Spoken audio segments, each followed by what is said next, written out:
Nós daremos continuidade à programação com o quarto painel. Ele tem por tema Segurança Jurídica da Previdência Complementar dos Servidores Públicos Federais e Fiscalização por parte da Previc. Nosso palestrante é conselheiro da FUNPRESP-ESE e é o Procurador Federal, Dr. Daniel Pulino. Convido a fazer uso da palavra.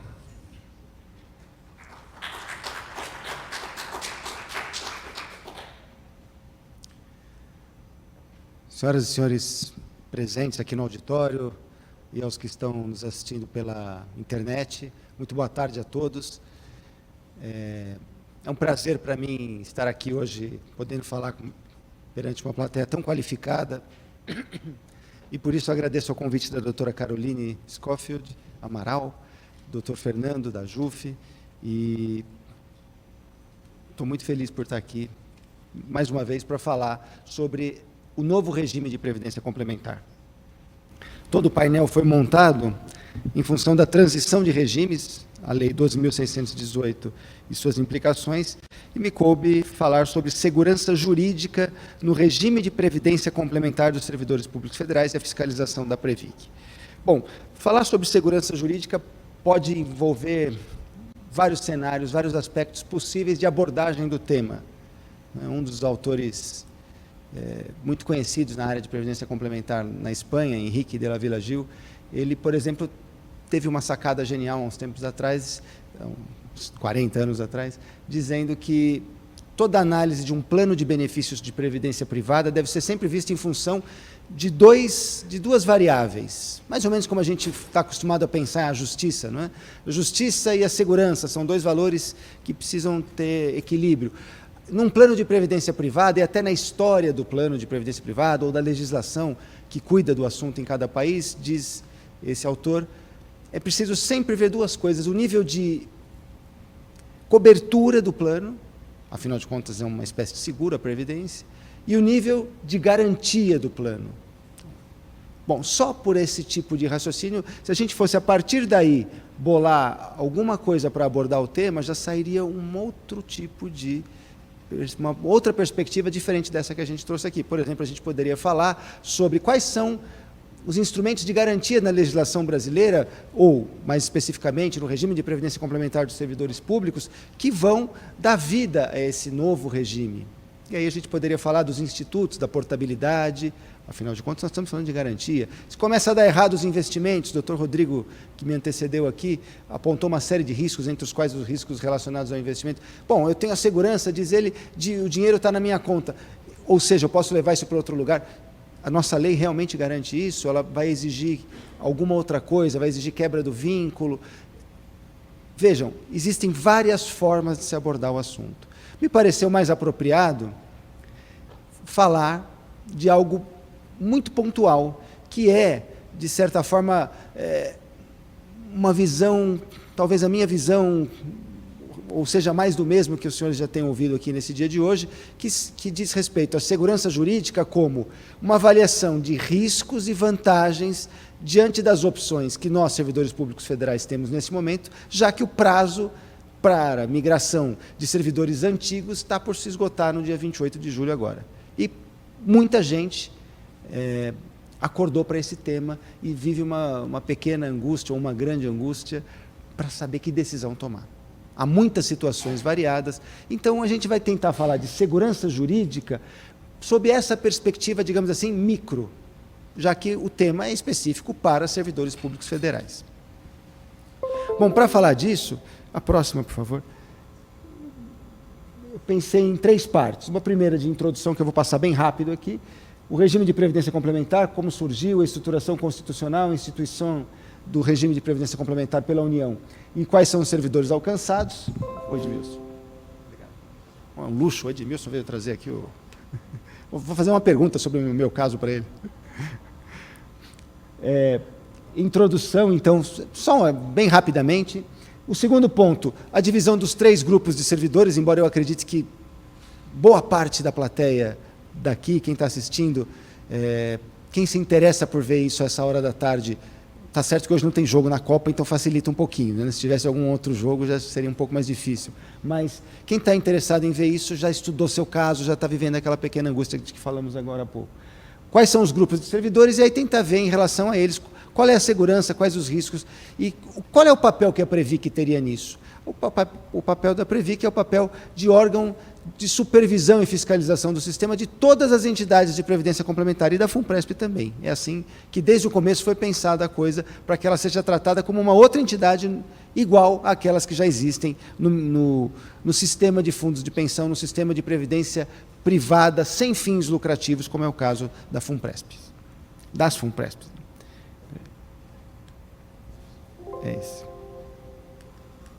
Bom, surgimento do tema. Os senhores sabem, eu vou passar isso aqui voando. Surge o tema da previdência complementar de servidores a partir das reformas. Por quê? Porque não faz parte da nossa tradição. Servidor público, se a gente quiser falar de aposentadoria de servidor, quase todo mundo vai achar, por exemplo, um leigo, minha mãe, ela acha que é aposentadoria integral, tanto que teve a propaganda do governo, e ainda é, né? Ainda estamos na transição. Quem está se aposentando e quem vai se aposentar por um tempo vai pegar a integralidade. Então, a aposentadoria integral, último contra-cheque, é nisso que a gente pensa quando fala em aposentadoria de servidores. E por que eu estou recobrando isso? Porque previdência complementar para servidor público é algo que é muito novo. E como tudo aquilo que é novo, muito novo, é assustador, em princípio. Então, boa parte da angústia que se vive diz respeito a isso. Por quê? Porque muitas vezes a gente vê que, analisando friamente, se é que alguém consegue analisar friamente diante de tantas variáveis indefinidas no tempo, mas avaliando friamente com os dados de realidade que nós temos hoje, com a legislação de hoje, o sujeito vê o seu caso, não tem dúvida de que para ele é melhor migrar. Mesmo assim, não toma a decisão de migrar. Por quê? Porque muito disso tem a ver com esse medo do desconhecido. Nunca se falou em previdência complementar para servidor público. Olha, abra a mão da sua integralidade para receber algo que é decorrente de uma acumulação que você vai fazer ao longo do tempo e que é contribuição definida ainda por cima por conta do artigo 40, parágrafo 15 da Constituição, e no caso dos servidores antigos tem o benefício especial, que é uma espécie de integralidade também, só que de outra forma, gerando outro tipo de dúvidas. Portanto, nesse contexto que aumenta o medo, digamos assim. Nós estamos tratando diante de uma realidade que é absolutamente nova, que não faz parte do direito brasileiro para servidores públicos e também aí incluídos os membros de poder por força dos artigos relacionados a isso lá na Constituição, que fazem remissão ao artigo 40. Bom, surge o tema aí, está previsto, então, desde as emendas constitucionais que acrescentaram os parágrafos 14, 15 e 16 na Constituição, o parágrafo 15 que foi acrescentado pela emenda 20 de 98, que foi depois novamente redigido, foi alterado pela emenda 41 de 2003, e que tem a disposição que os senhores já conhecem, e que, em particular, nos interessa mais especificamente o parágrafo 16. O parágrafo 14 diz que o regime de previdência complementar é uma opção dos entes federativos, a União já tomou essa decisão em 2012, melhor dizendo. E, desde que feito isso, o ente federativo ele se livra do déficit futuro, daquilo que se convencionou chamar de déficit, pelo menos da despesa, que se é déficit ou não é possível discutir, mas que a despesa aumenta cada vez mais é indiscutível. Então ele se livra para o médio e longo prazo, e com isso, talvez com efeitos econômicos imediatos, ele se livra dessa despesa para o futuro. Como? Cortando o teto para as futuras aposentadorias. Vejam, é algo que é feito para o futuro, para pegar os novos servidores. Esse foi bolado para isso, em princípio. Aliás, até se poderia, já que a gente tocou no assunto, se poderia enxergar também de aquilo que tem uma expressão americana que diz que é dependência de trajetória. Muitos dizem isso. Talvez o melhor na época das reformas, o que se quisesse mesmo ter feito, digamos assim, um receituário para a América Latina na primeira reforma e que continuou, de certa forma, a partir do consenso de Washington e que veio até contaminou um pouco da segunda também e que agora está sendo revitalizado com toda a força, talvez o ideal fosse fazer um regime único para todos. E talvez a nossa Constituição aponte para isso. Isso, eu acredito que é o melhor que deva ser feito para o futuro. Não chegando para alguém que contribuiu 25 anos por 30 mil reais e dizer, olha, a partir de agora todo mundo ganha a mesma coisa, é 4 mil e vai embora. Não é assim. Tanto que na União se fez esse benefício especial. Mas, dependência de trajetória em que sentido? Bom, não é possível fazer uma previdência única para todos hoje, então se planta uma semente que amanhã torna como que natural esse caminho. É o que foi feito na Constituição.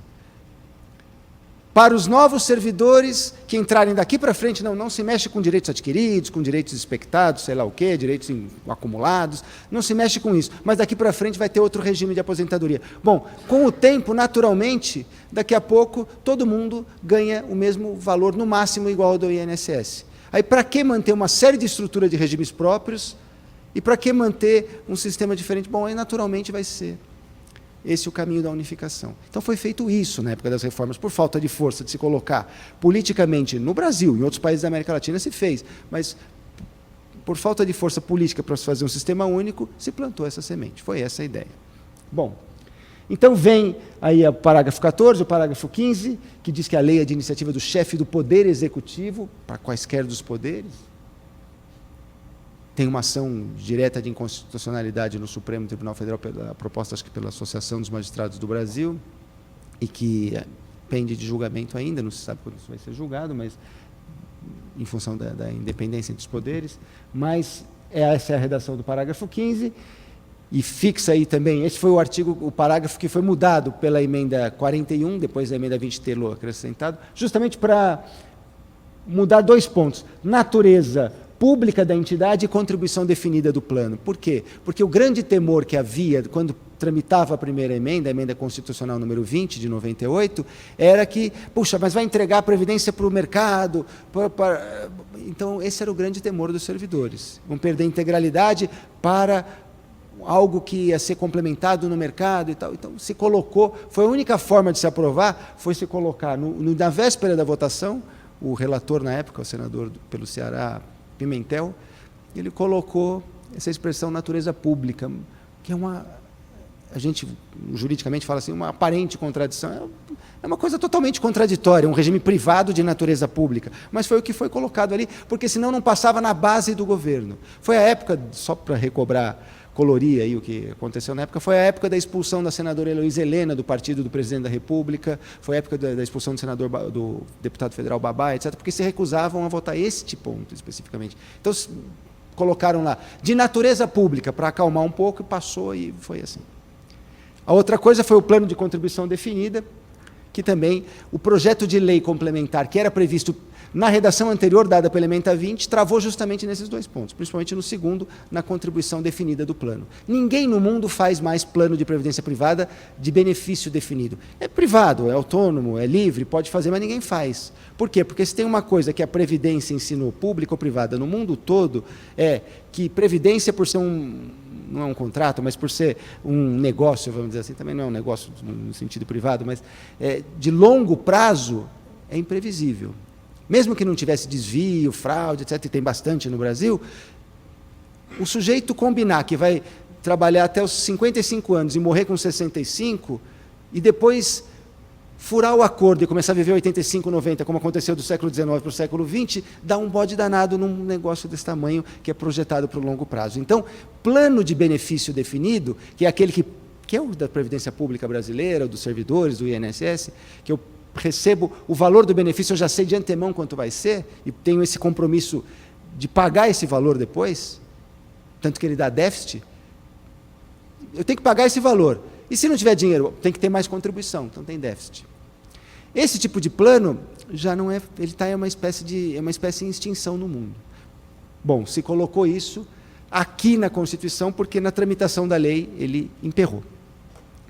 Finalmente, chega-se ao parágrafo 16, que é o que nos interessa, que diz isso aqui: somente mediante sua prévia e expressa opção, disposto nos parágrafos 14 e 15, e prestem atenção como ele tem uma redação torta para dizer, o que ele quer dizer? Este regime é só para os novos que entrarem daqui para frente, mas ele usa uma expressão diferente, assegurando um direito que é justamente o que está em questão hoje em dia na migração. Somente mediante sua prévia e expressa opção, o disposto nos parágrafos de cima poderá ser aplicado ao servidor que tiver ingressado no serviço público até a data de publicação do ato de instituição do correspondente regime de previdência complementar. Então, ele é algo feito para os novos servidores. Os antigos, no entanto, a Constituição, não é a lei, a Constituição ressalva o direito de migrar de regime, de mudar de regime.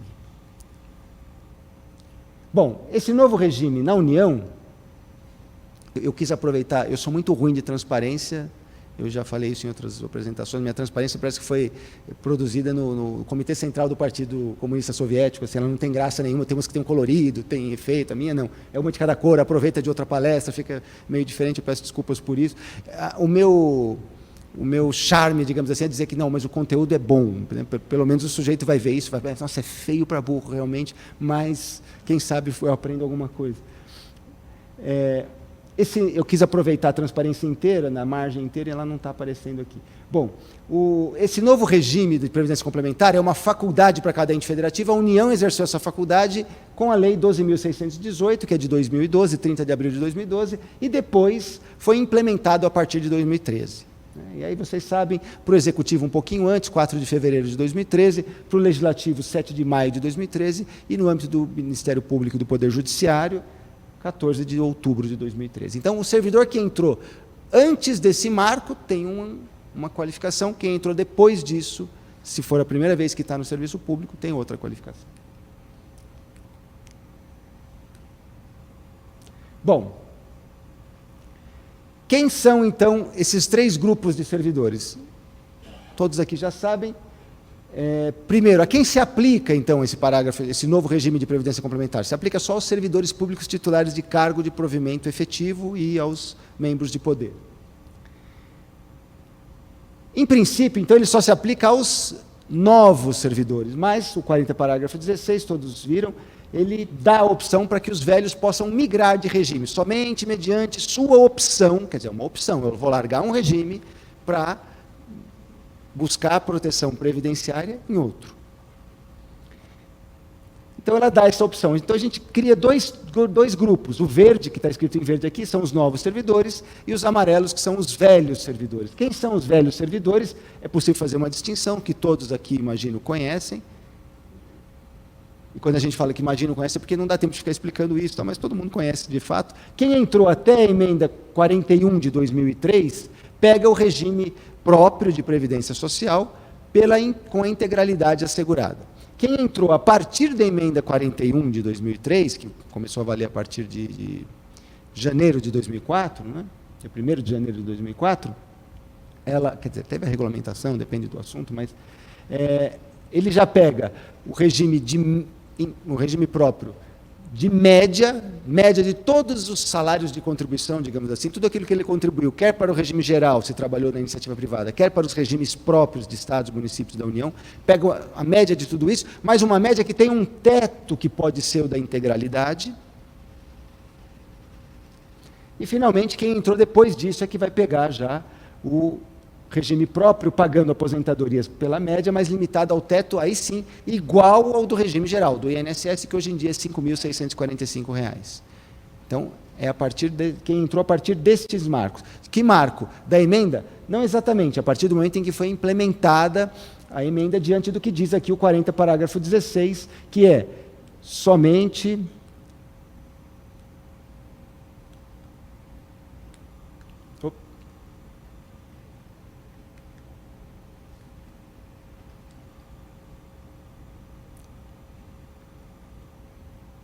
Eu acho que aperta, ele vai muito rápido, mas não tem problema. Na Jufesp, lá em São Paulo, estava assim, será que é o mesmo controle ou não? Esse de Brasília está... Bom, o 40, parágrafo 16, ele diz lá que somente a partir da implementação do ato de instituição do correspondente regime, ou seja, só quando estiver valendo mesmo o plano privado, porque se o plano é privado, o regime de previdência complementar, ele tem que estar funcionando para dar proteção. Você não pode dizer que, olha, a partir da emenda, o sujeito já cai no novo regime, mas ele só foi montado 1 ano e meio depois, porque precisa criar o estatuto da entidade, para depois ser aprovado no órgão fiscalizador, depois criar o regulamento do plano, para ele ser aprovado, para ter autorização para comercializar, porque nós estamos falando de previdência privada a partir daí. E esse é o papel da Previc também, não é só fiscalização, é um papel de supervisão, quer dizer, autorizações prévias que estão previstas, várias delas, algumas são estas, né? Aprovação dos estatutos, dos regulamentos de planos, das alterações nos regulamentos e nos estatutos, está lá no artigo 33 da Lei Complementar 109. Então, diante dessa lógica, a Constituição diz que é o ato de instituição do regime, ou seja, o servidor não pode ficar sem proteção, porque sem proteção perde a finalidade a própria Previdência, e aqui nós estamos falando de Previdência, né? Bom, desses 3 grupos é que nós podemos, então, ver quais são as vantagens os riscos, qual é a segurança jurídica, eu não estou conseguindo ler aqui, mas segurança jurídica, para os servidores públicos federais no regime de previdência complementar, riscos e vantagens de cada um desses 3 grupos.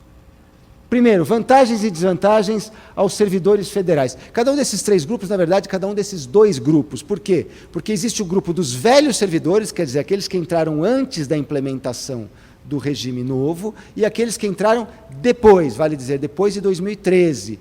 E aí vai depender do poder onde ele trabalha. Aqui no Judiciário, a partir de 14 de outubro de 2013, são novos servidores, aqueles que ingressaram pela primeira vez no serviço público a partir daí. Obrigado. Segurança jurídica na proteção, riscos e vantagens de cada grupo. Possíveis consequências da escolha da proteção previdenciária num cenário de incertezas. Então é disso que a gente vai falar. Como eu disse, a segurança jurídica a gente pode abordar por vários olhares. Nesse momento, entendo que o mais apropriado é este, né? Nesse momento em que nós estamos vivendo um período que está se esgotando para a migração. Então, primeiro grupo, vantagens e desvantagens aos servidores federais antigos. Bom, para os antigos, aqui há opção, para eles têm uma opção. Como assim? Eles têm uma opção de buscar, de continuar com a proteção previdenciária que eles têm hoje no regime próprio, ou seja, com a expectativa de pegar aposentadorias integrais, ou conforme a regra da emenda 47, ele pegar uma aposentadoria que pode chegar perto disso, ou então ele pode migrar para o regime novo, ou seja, ter a aposentadoria pública paga pelo seu regime próprio da União até o mesmo valor pago pelo INSS e, a partir daí, receber a complementação. Se ele também aderir à FUNPRESP, porque ele não precisa necessariamente fazer esse movimento, vocês sabem disso, ele pode ter também uma complementação que vai ser resultante de uma acumulação de um capital privado, que ele contribui juntamente com o seu patrocinador, no caso, a União.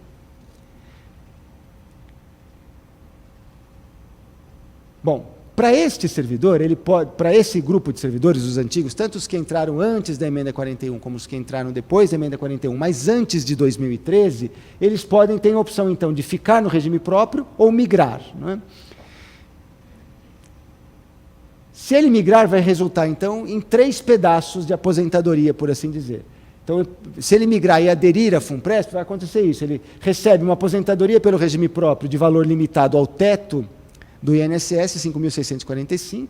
Depois, ele vai receber uma aposentadoria complementar, se ele aderiu à fundação, resultante da acumulação que ele fez junto com o patrocinador, vai se ver quanto isso deu, conforme as regras do plano, lá no momento de aposentadoria, ele vai receber um benefício. E aí o terceiro pedaço seria o do benefício especial. Independentemente de ter aderido ou não à FUNPRESP, ele recebe o benefício especial, que é uma média, por assim dizer, dos salários de contribuição, né, do bruto total, lá, sobre o qual incide a contribuição previdenciária, menos o teto do INSS, versus a proporção de tempo já contribuído, só que é uma contribuição feita, uma proporção contada em meses, né? Então, dando um exemplo aqui, um homem com vencimento de R$ 20.645,80, com 20 anos de serviço público. Então, ele vai ter o quê? 20 anos, R$ 20.000, vezes 20/35 avos, porque 35 anos é o que vai ser projetado, na verdade, em meses, como eu disse, o cálculo lá do artigo 3º da Lei 12.618, mas ele teria aqui, no caso, então, R$ 11.428,57, ou seja, ele receberia R$ 5.645 do seu regime próprio, mais R$ 11.428 do benefício especial, mais o que a acumulação resultar no regime de previdência complementar.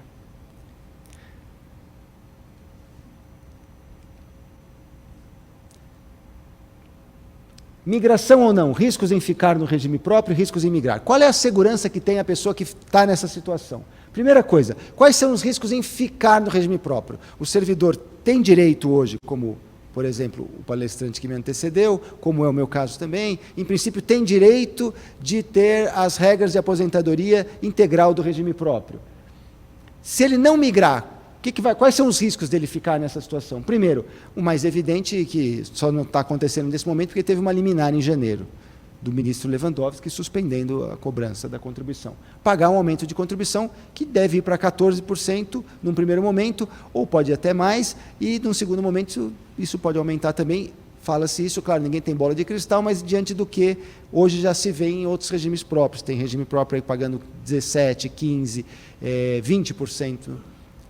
Em São Paulo, recentemente, faz uns 2 meses, a Prefeitura de São Paulo não tem ainda o seu regime, não fez a sua opção. O projeto de lei foi encaminhado para a Câmara, depois o prefeito retirou, mas saiu notícia no Brasil todo porque parou, teve um quebra-quebra, tal. O que era? Eram os servidores municipais tentando embarrear lá a tramitação desse projeto, e para os servidores, para o regime próprio, já se aumentava a alíquota para 20%. Então, isso é o que está acontecendo já. No Rio de Janeiro também houve uma tentativa desse mesmo jeito, etc. E foi aprovado depois, né? Bom, então, o primeiro risco, aumento de alíquota e, portanto, diminuição da renda líquida. Eu vou passar mais rápido aqui, porque acho que muita gente já falou disso, né? Segundo risco, endurecimento das regras de acesso aos benefícios, inclusive e, sobretudo, na transição dos postulantes à integridade. Como assim? É só ver o que está na reforma, que está parada lá, está dormitando em berço esplêndido lá no Congresso, mas que vai ser retomada em algum momento pelo próximo governo, possivelmente, ou dizem até no final deste, né? Eu acho improvável isso, mas é só ver como as regras vão ficar mais duras, e especialmente para os casos de transição de quem quer pegar a integralidade. Então, aposentadorias aos 65 anos para homem, ao pedágio, e uma série de coisas que já foram feitas em outras reformas. Vai haver isso, esses são os riscos de quem quer ficar. Não, eu não vou mudar porque eu acho que é estranho, é uma novidade, eu não quero arriscar. Risco de esvaziamento da integralidade ou paridade. Esse me parece um risco. Eu também migrei, como o Rodrigo, e para mim o que mais pesou foi esse aqui. Risco de esvaziamento da integralidade, e ele também falou disso.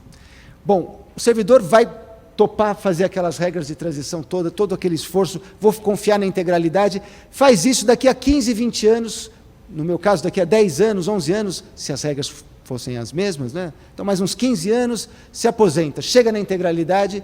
E o que vai ser a integralidade daqui a 15 anos? Ninguém sabe, mas possivelmente vai ser algo diferente do que é hoje. Se for levar em consideração o que tem acontecido, como o Rodrigo já apontou aqui, na verdade a integralidade corre um risco enorme de ser esvaziada. Por quê? Porque está se voltando àquela prática que havia até pouco tempo atrás, que era de pagar um salário base com um monte de penduricalhos. Então, os exemplos já foram dados aqui. Então, é auxílio, é substituição, etc. É só ver a quantidade de colegas que têm direito de se aposentar e não se aposentam muitas vezes para não perder renda, porque as verbas já estão atreladas à atividade do servidor. Então, bom, se é assim, o que vai entrar na integralidade? Por que está se pagando dessa forma? É justamente para não ter a integração disso no salário base, digamos assim. Bom, se é assim, parece que há um risco grande de a integralidade ser esvaziada. Quer dizer, talvez esse esforço todo não compense, e voltando um pouco naquela conta, eu não vou voltar, porque senão depois eu não acerto um momento de chegada aqui, mas às vezes o sujeito que planejou lá ganhar 5 mil e tanto de INSS, mais um benefício especial de 11 mil e pouco, talvez ele se dê melhor, porque o aposentadoria integral fala, somando o meu vai dar 25, só que esses 25 pode virar 17, pode virar 12, pode virar 8, ninguém sabe para onde vai apontar isso daqui a 15, 20 anos.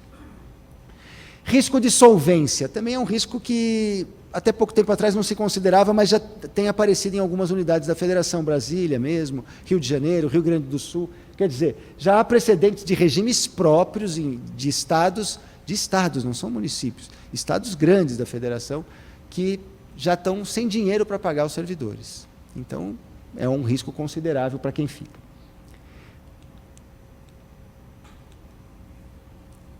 Bom, e se ele migrar? Se migrar, as incertezas. Então, primeiro grupo, eu vou ficar no regime próprio, os riscos são aqueles. Segundo grupo, segurança, como é que se dá para quem migrar? Então, eu vou migrar. Para quem vai migrar, considerando que ele vai receber aqueles 3 pedaços de aposentadoria, o maior risco está, obviamente, no pedaço que diz respeito ao benefício especial. São as incertezas, inúmeras incertezas, e justamente no momento em que precisa se tomar a decisão de migrar em poucos dias, falta menos de um mês agora, e tem muitas incertezas, e seguramente elas não vão ser resolvidas antes desse prazo. Já se tentou a prorrogação, não vai ser prorrogado em princípio, né? Não sei que na última hora aconteça alguma reversão aí das expectativas do ponto de vista político, mas o Ministério do Planejamento, por exemplo, entende que não deve haver essa mudança. E lembrando, o projeto é de iniciativa do Presidente da República, pelo que está no artigo 40, parágrafo 15 da Constituição. Então, inúmeras incertezas quanto ao benefício especial, pode ser extinto?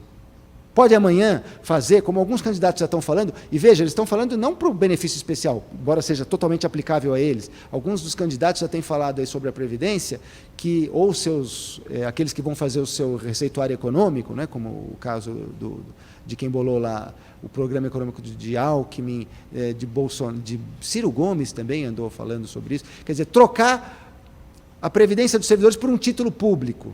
Então, por exemplo, pega o pessoal do regime de integralidade mesmo e fala, olha, não dá para pagar isso, vai receber igual ao INSS, é 5 mil, e está aqui um título público, a diferença seria 1 milhão e tanto, recebe um título resgatável em 2050.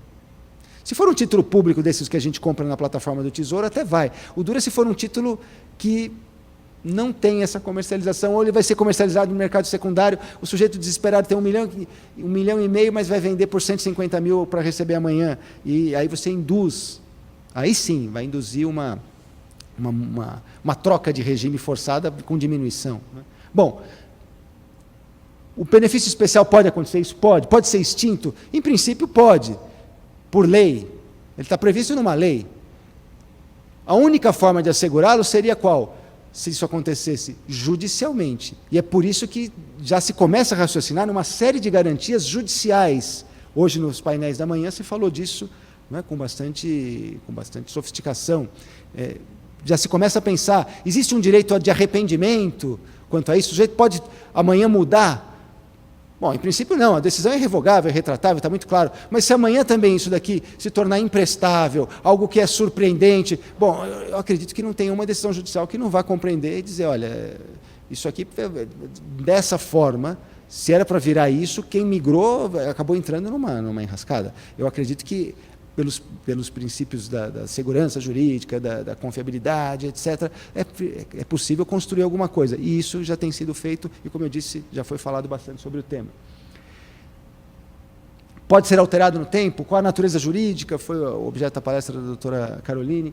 Então, tudo isso vocês já conhecem bem, e é um tremendo de um nó. Tem várias questões aqui.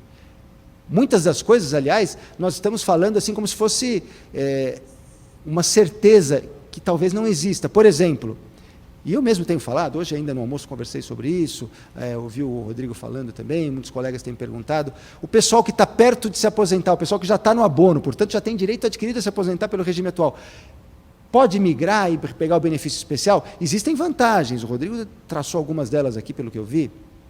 Existem vantagens, de fato. A correção está garantida pelo INPC, coisa que não está necessariamente garantida nos vencimentos e nos proventos. Tem várias vantagens. Não incidir contribuição previdenciária, como na linha do que o parecer que saiu da FUNPRESP primeiro, da gerência jurídica lá da FUNPRESP, e foi acolhida no âmbito do Executivo pela Consultoria Jurídica do Planejamento, e depois houve uma outra manifestação aqui no âmbito da Justiça também. Quer dizer, está caminhando para uma coisa de tirar a natureza previdenciária, quer dizer, a lógica é compensatória, como se fosse um termo de opção, como se tivesse um direito adquirido, consubstanciado naquele termo de opção, quase que como um direito privado. Está certo, mas será que vai vingar isso mesmo? É possível que se pense outra coisa. É possível que, por exemplo, alguém enxergue, espera um pouquinho, se o sujeito já tem direito adquirido, ele já está protegido por esse regime. Opção é optar pela proteção por um regime e não pelo outro. Você fazer um cálculo para saber se é melhor ir para... É verdade que a lei não proíbe. Seria difícil uma construção em função da isonomia, porque não há, a lei nem de perto toca no assunto. Mas do ponto de vista lógico, do ponto de vista da finalidade, é possível fazer uma construção dessa.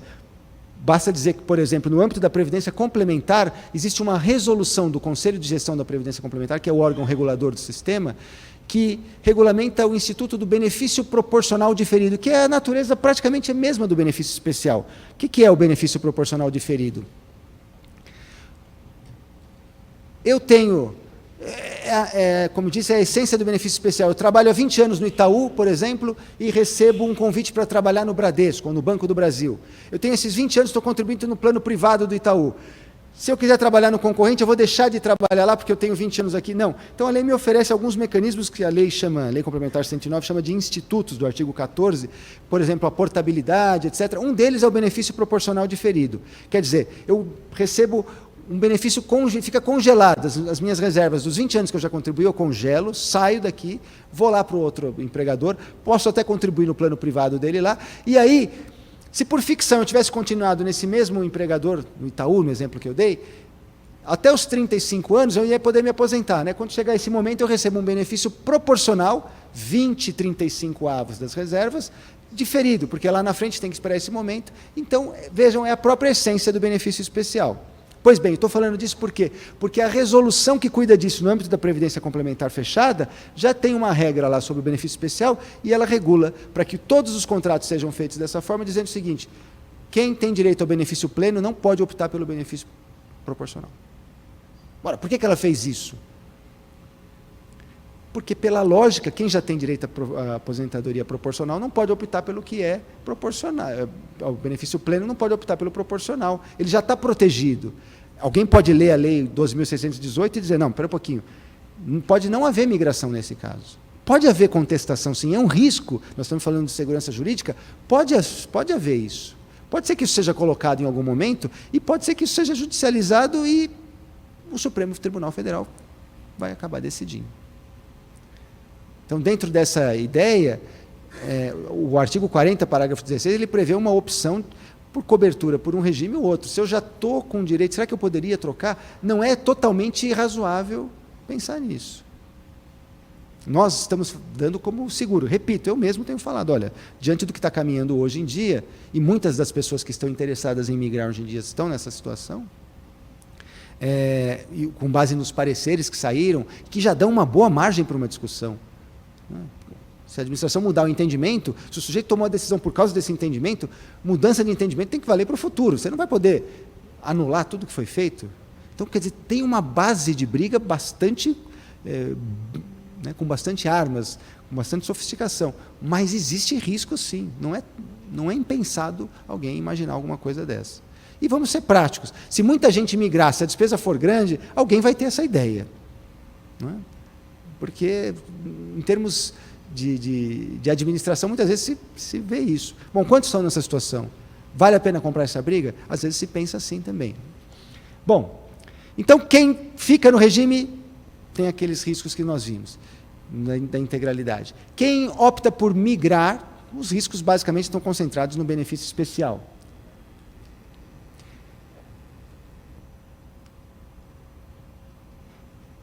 E se ele migrar e aderir à FUNPRESP? Bom, aí a gente chega na terceira e última parte, que é, talvez aquela que é mais apropriada para o tema que me foi reservado, que é os riscos do regime de previdência complementar em si. Quer dizer, além de eu migrar, de eu ter direito, portanto, à aposentadoria pelo meu regime próprio da União até o valor do INSS, mais o benefício especial com todas essas incertezas, eu vou ter direito a uma complementação privada, que se o sujeito estiver no começo do caminho, pode ser a maior parte da sua cobertura previdenciária.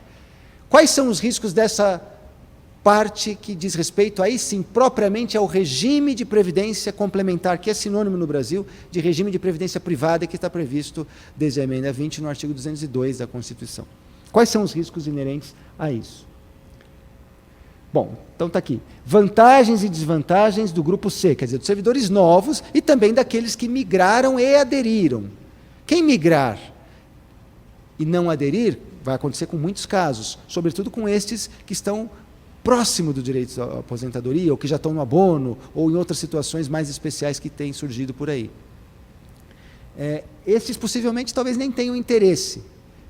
E talvez tenham, como já ressaltou o Dr. Rodrigo, ele tem interesse porque, já que a lei não impede, então a União não só não pode impedir que ele migre, como ainda tem que fazer contribuições, o seu aporte patronal, digamos assim, a sua contribuição paritária no plano de previdência privada. Ele pode depois, vai ter rompimento do vínculo, ele pode ou portar isso para outro lugar, ou resgatar, ou fazer algum autopatrocínio, dependendo do tempo, sei lá, ele pode brincar com isso ainda.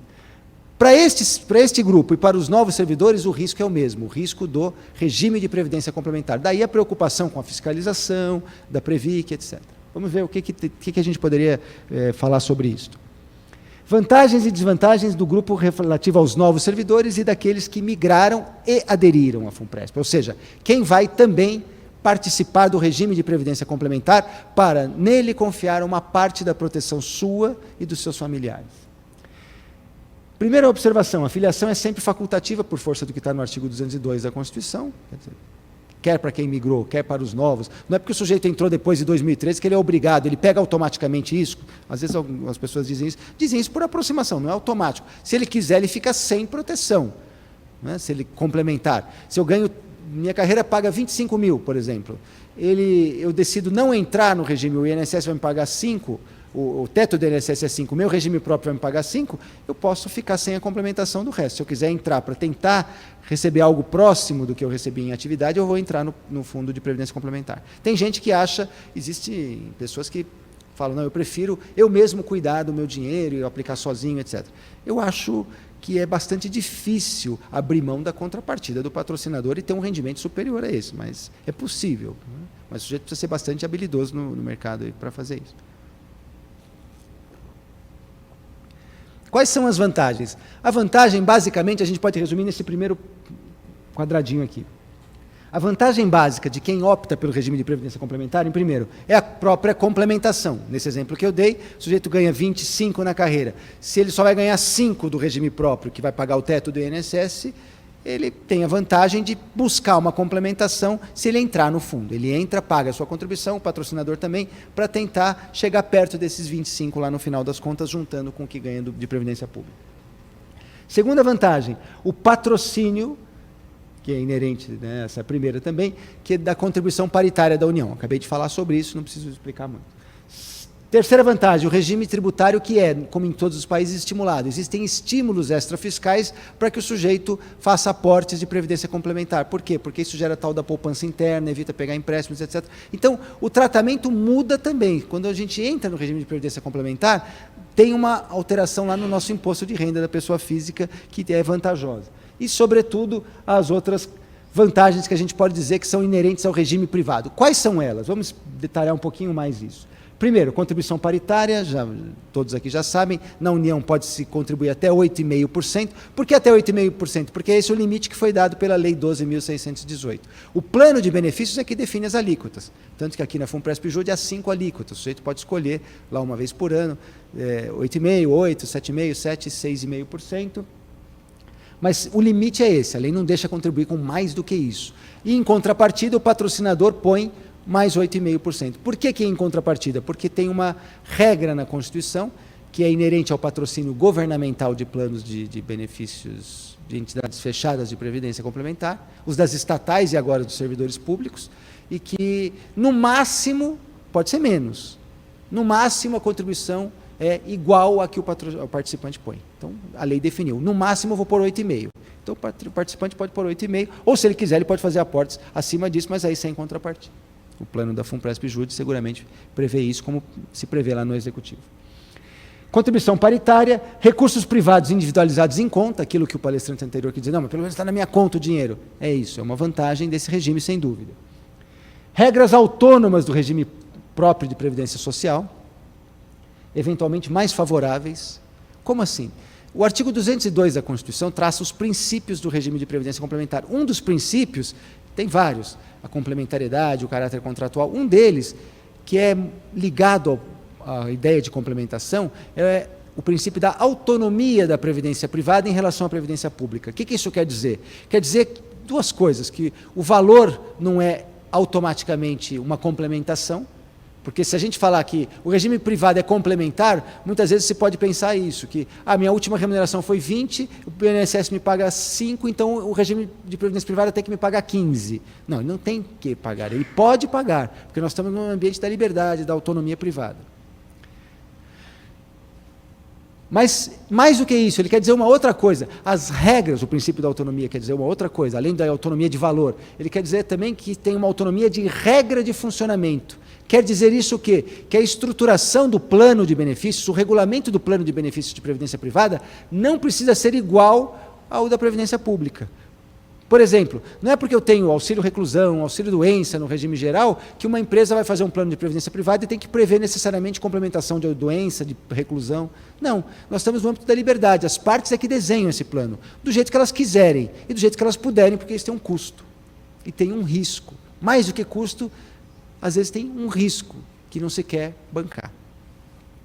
Bom, por que eu estou falando dessas coisas? Porque no plano privado, muitas vezes a gente não percebe isso, mas no regime da FUNPRESP, às vezes é possível, como as regras de uma parte pelo menos, que pode ser maior ou menor conforme o caso, da minha aposentadoria vai ser privada, pode ter regras que são feitas não por leis, mas pelo regulamento do plano.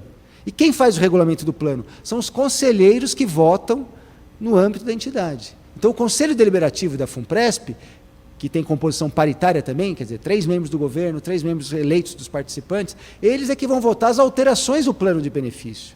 Então isso daqui é algo para ser considerado dentro dessa segurança. Para dar um exemplo concreto, lá no âmbito da FUNPRESP do Executivo, que tem os planos do Executivo e do Legislativo, a gente conseguiu aprovar uma alteração lá, que foi aquela referente a essa última mudança na pensão por morte, que mudou tanto para o INSS quanto para o regime dos servidores públicos federais, de que a pensão já não é mais integral, né? A menos que a viúva tenha mais de 44 anos, tem aquele escalonamento de 21 a 24 anos, paga por 3 anos, até 21 anos, paga por... vai tendo aquela escalinha. Bom, a gente conseguiu tirar, ou melhor, manter do jeito que estava antes, sem vincular isso à Previdência Pública. Então, por exemplo, se um servidor morrer no Executivo hoje, que está na FUNPRESP, ou no Legislativo, ele vai receber, claro, essas regras do regime próprio serão aplicáveis a ele na parte que diz respeito ao regime próprio, até os R$5.000. Na parte da complementação, vai ser sempre vitalícia a pensão. Por quê? Porque lá não teve essa escalinha. Mas onde está isso? Está no regulamento do plano. Quem aprovou o regulamento? O Conselho Deliberativo da Fundação, e depois os patrocinadores concordaram. Então isso foi aprovado, até foi a unanimidade, uma certa surpresa, né, nesse ponto, mas foi aprovado isso e hoje a proteção, portanto, acaba sendo um pouco melhor. Então é preciso tomar atenção a isso. Na segurança é preciso levar em conta isso também, porque pode mudar o plano. E os senhores, né, quando a gente fala para uma plateia qualificada, o sujeito fica aqui, presta um pedaço de atenção e fica bolando as perguntas difíceis para depois e fica já imaginando. Os senhores já perceberam que essa história de o regulamento definir as regras pode ser uma faca de 2 gumes. Hoje, eu dei um exemplo bacana de algo que é melhor. E se amanhã o governo, que tem maioria, tem o voto de Minerva, fizer pressão para diminuir essa cobertura? Vejam como é muito importante a questão da representação no Conselho Deliberativo. É muito importante e é um ponto que, muitas vezes, por ser até novo, né, a gente não tem essa cultura de participar de planos de previdência privada, a gente deixa um pouco de lado, mas isso é muito importante num contexto de segurança jurídica para o médio e longo prazo. Bom, então aqui estão as vantagens: contribuição paritária, recursos privados individualizados numa conta individual, né, regras autônomas, era esse ponto que eu estava. Obrigado, Luciano. Institutos, em caso de cessação do vínculo, estão lá previstos, são obrigados os planos de previdência privada a ter aqueles institutos, portabilidade, benefício proporcional diferido, autopatrocínio, resgate, então, tudo isso tem lá. Entidades fechadas sem fins lucrativos, que têm menores custos. Bom, os senhores sabem que a Previdência Complementar no Brasil ela é feita por 2 tipos de entidades fechadas e entidades abertas. Qual é a diferença entre elas? Pela lei, parece muito simples. São fechadas aquelas que são destinadas a um grupo de empregados de uma empresa, ou de um grupo de empresas, ou, no caso de servidores, aquele grupo de servidores da administração. E abertas são aquelas feitas para planos de previdência para quaisquer pessoas físicas, essa é a denominação da lei. Na verdade, a lei, quando fala isso, ela simplifica, mas ela complica, porque a diferença não é esta. A diferença é que os planos abertos são operados por entidades com fins lucrativos, e os planos fechados são necessariamente entidades sem fins lucrativos. O que isso quer dizer? Que umas são entidades péssimas e malvadas e outras são entidades boazinhas? Não. Existe muito problema em entidades sem fins lucrativos, para dar um exemplo notório recente, Postales, e existem problemas em entidades abertas. Existem ótimas entidades abertas, existem ótimas entidades fechadas. O que se quer dizer? O que se quer chamar a atenção é que numa entidade aberta, que tem fins lucrativos, sempre a rentabilidade que o plano alcançar, uma parte disso, obviamente, vai virar, porque a lógica do negócio é assim, lucro para os acionistas daquela entidade. Qualquer um de nós aqui, se comprarmos uma ação, só tem um objetivo: comprar hoje para que ela valha mais. Se possível, daqui a 5 minutos, já vender, fazer um day trade e ganhar dinheiro hoje já. Ninguém faz, olha, eu vou comprar essa ação porque ela não polui, ela só faz reflorestamento com plantio de não sei o que lá. Isso é super do bem e tal, mas ninguém põe dinheiro privado para falar, olha, eu vou compor R$1, vai valer 60 centavos daqui a 3 anos, mas você vai estar ajudando o planeta. Não é assim que funciona o mundo capitalista todo aqui, todo mundo sabe disso. Então, por que eu estou falando disso? Porque a entidade aberta vai pegar essa rentabilidade e vai transformar em lucro para os acionistas, porque o que interessa é que tenha valor no mercado de ações, assim, essa empresa. Na entidade fechada, a rentabilidade toda se volta para o plano. Isso dá diferença? Dá diferença. Tem um gráfico aqui, mais para frente a gente fala disso, que vai mostrar qual é a diferença quando se cobra uma taxa de administração de 3%, por exemplo, que é comum haver em alguns planos aí no mercado. Qual é a diferença que isso dá? Para quem não sabe fazer conta como eu, 3%, tudo bem. Só que num horizonte de 30 anos, qual é o impacto que isso tem? Tem um impacto de 50% na formação da reserva. Bom, existem então todas essas vantagens aqui. E tem outras, né? Contratação de empréstimos com juros menores aos participantes. Lá na FUNPRESP do Executivo a gente aprovou isso. Recentemente já está funcionando a carteira de empréstimos para os próprios participantes, em condições muito mais vantajosas que a do mercado em geral. Proteção mutualista diferenciada, gestão democrática, sobre a qual já falei, nós vamos retomar um pouquinho mais para frente, vantagens tributárias, etc. Eu queria acelerar um pouco, até porque o tempo acho que está acabando aqui, não sei como é que... 5 minutos? Então, tá. Para falar do ponto que é o mais importante aqui.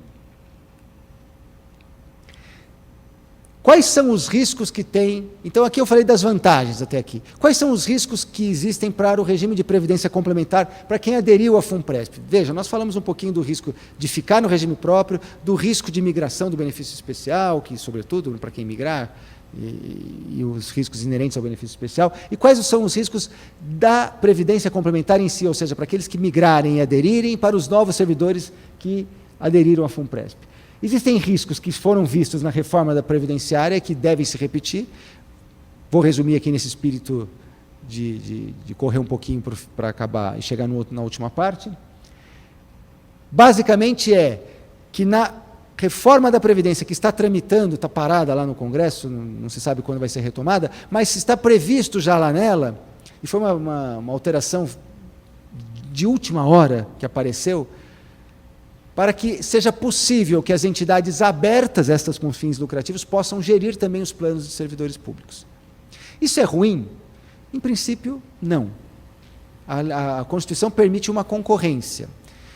Eu digo em princípio não, porque muitas vezes eu participei de 2 processos eleitorais. Eu sou conselheiro na FUNPRESP não porque fui indicado pelo governo, eu fui eleito pelos servidores.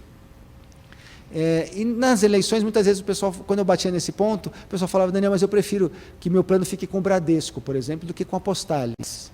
Colocando assim, fica um apelo, né, sem resposta. Mas a taxa que se cobra, eu acho que a gente tem que brigar, é para que não aconteçam os problemas que ocorreram no Postales. Eu acho que os servidores têm condição de fazer isso com o seu plano. Mas claro que isso vai exigir envolvimento, vai exigir atenção, vai exigir participação efetiva e não ficar no microfone só falando. Porque não há dúvida de que nós vamos ter risco de ingerência política nos fundos de previdência de servidores públicos. Agora, deixar que isso aconteça é uma outra história. E por que eu falo que esse é um risco? Porque passar para as entidades com fins lucrativos, a verdade é que se tiver concorrência, não dá para concorrer com entidades abertas. Porque você vai concorrer com todo o mercado.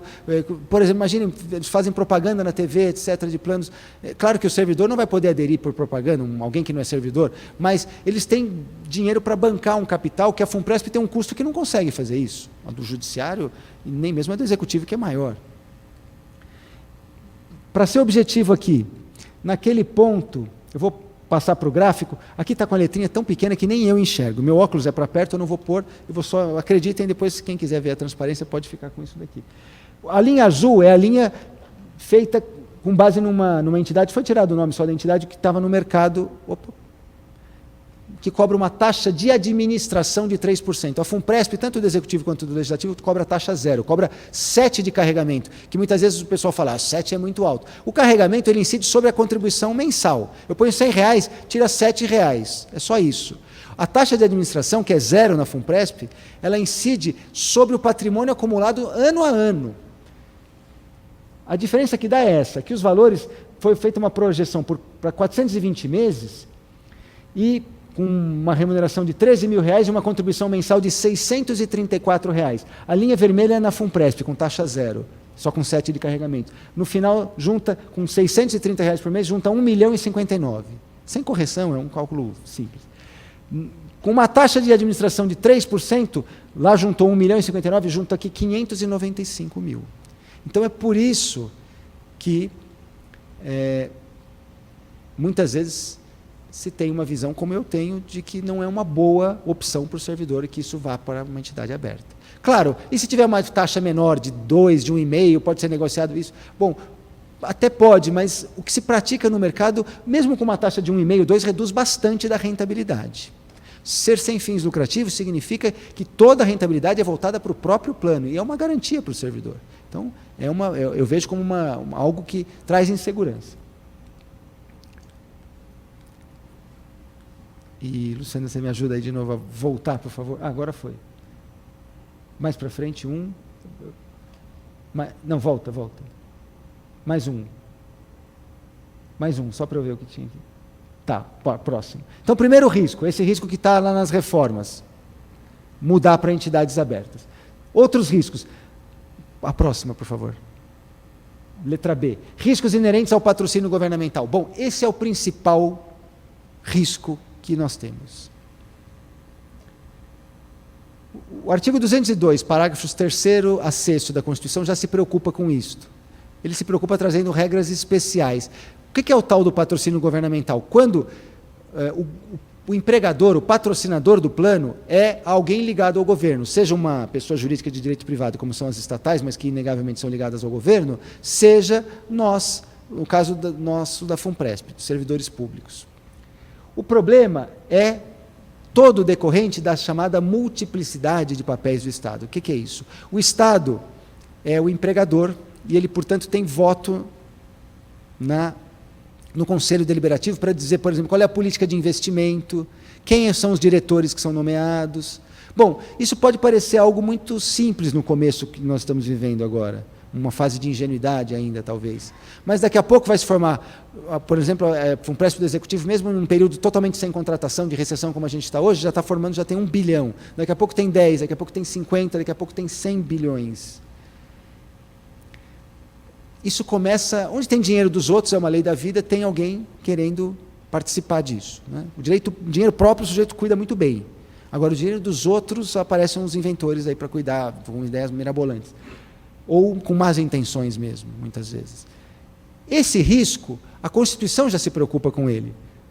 Por quê? Porque o Estado é o patrocinador, mas ele também ele é o empregador, ele tem assentos, ele tem a maioria no Conselho, já que o voto de Minerva é dele. Se der empate 3-3, é ele que decide. Não é? E, além disso, o governo também emite títulos públicos, constrói grandes obras públicas, por exemplo, Jirau, Belo Monte, que precisa de captação de recursos privados. Onde é que estão os recursos privados? Na mão dos investidores institucionais. Quem são os investidores institucionais? Os maiores deles são os fundos de pensão. Então, o governo precisa captar dinheiro para obras, precisa de títulos públicos. Ele é o próprio órgão regulador, ele que define os limites pelo Conselho Monetário Nacional de quanto se aplica em renda variável, em renda fixa. Ele é o órgão fiscalizador.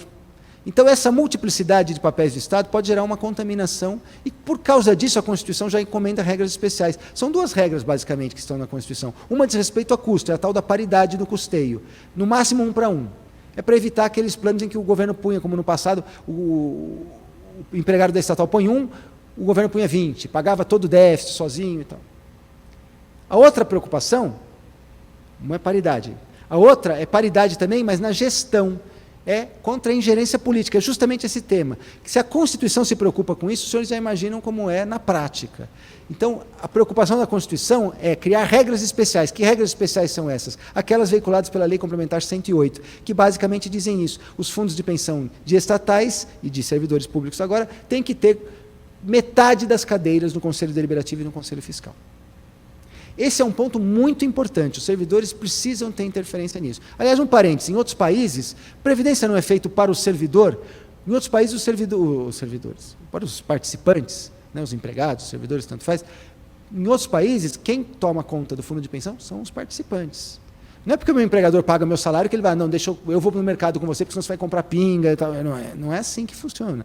Então, mas aqui na Previdência Brasileira, a lei é muito tímida. A Lei Complementar 109 diz que é a que vale para os fundos de pensão que não sejam de estatais, como os nossos da FUNPRESP, das leis 108, ele prevê apenas que o estatuto vai cuidar do assunto, precisa ter representação de participantes, mas que está assegurado no mínimo 1/3. Quer dizer, ele garante só 1/3 na prática.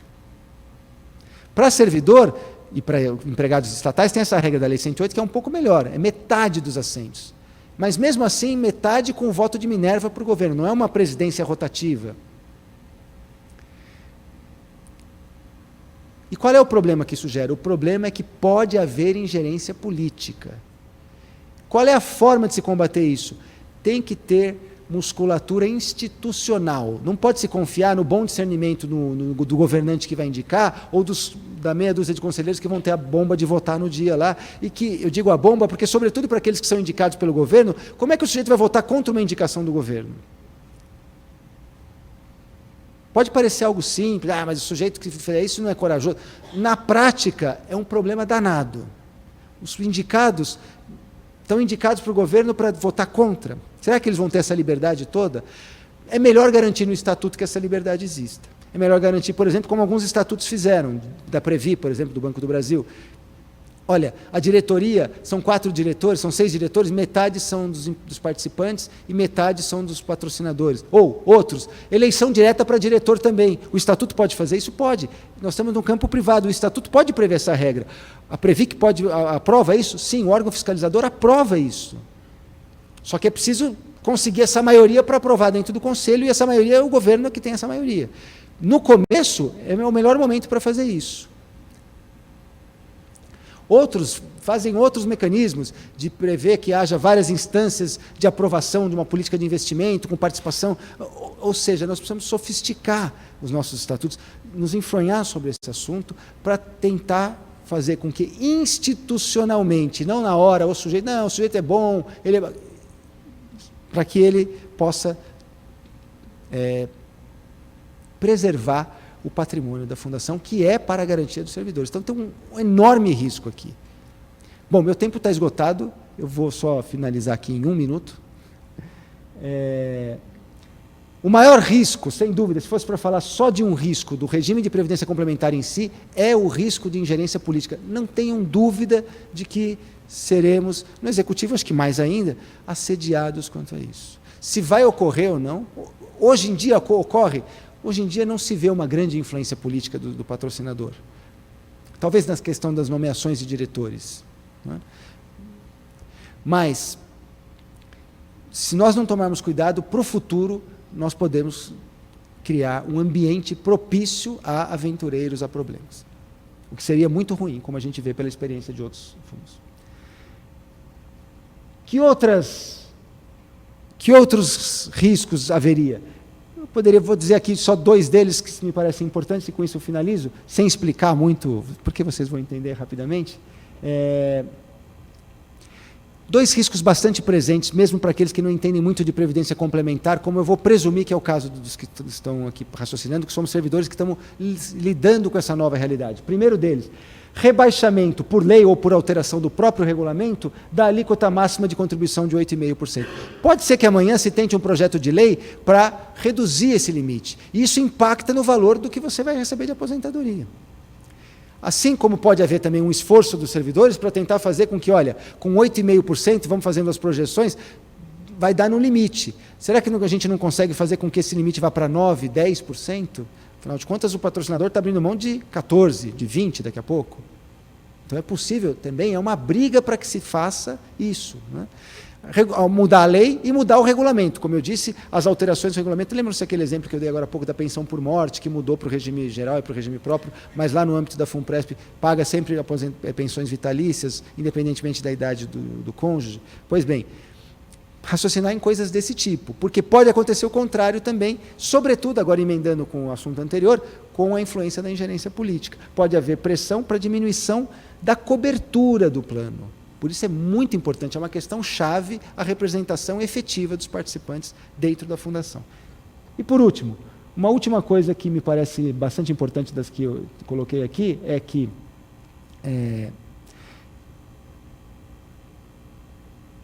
planos de contribuição definida, pela Constituição nós vimos, os planos necessariamente têm que ser de contribuição definida, ou seja, eles vão ser resultado da acumulação. Eu não tenho direito a 15 mil reais, como eu coloquei. Aquilo é uma projeção. Eu tenho direito ao que a acumulação resultar e, a partir disso, que benefício vai virar. Bom, isso exige que a rentabilidade seja obtida ao longo dos anos. E, às vezes, não se consegue isso. Então, sobretudo num cenário de decréscimo de juros. E por que eu estou falando disso? Porque hoje em dia está muito na moda se falar disso. Nós estamos vivendo a menor taxa de juros histórica aqui e tal. Pode ser circunstancial, alguns dizem que não. O Brasil está caminhando para taxas como nos países centrais, de 1% ao ano, 2% ao ano, 3% ao ano, etc. E isso faz... É aí que vem a parte que eu queria demarcar e com isso encerro.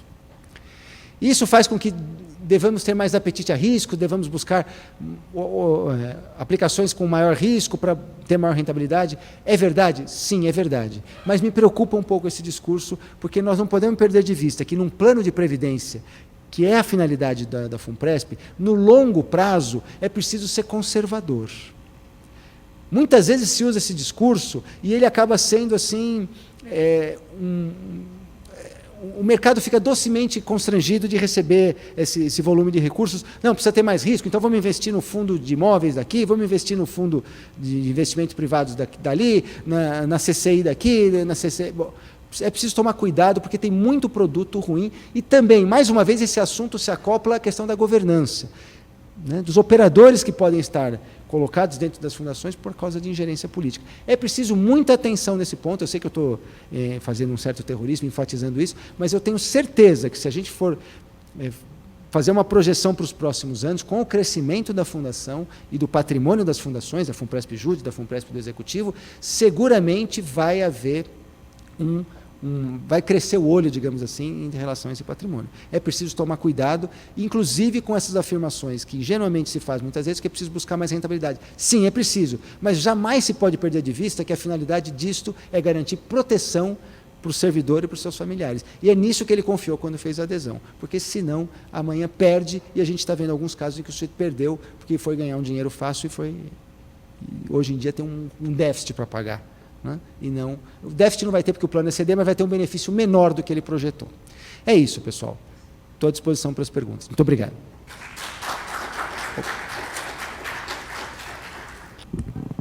Obrigado ao Procurador Federal, doutor Daniel Paulino, pela sua exposição.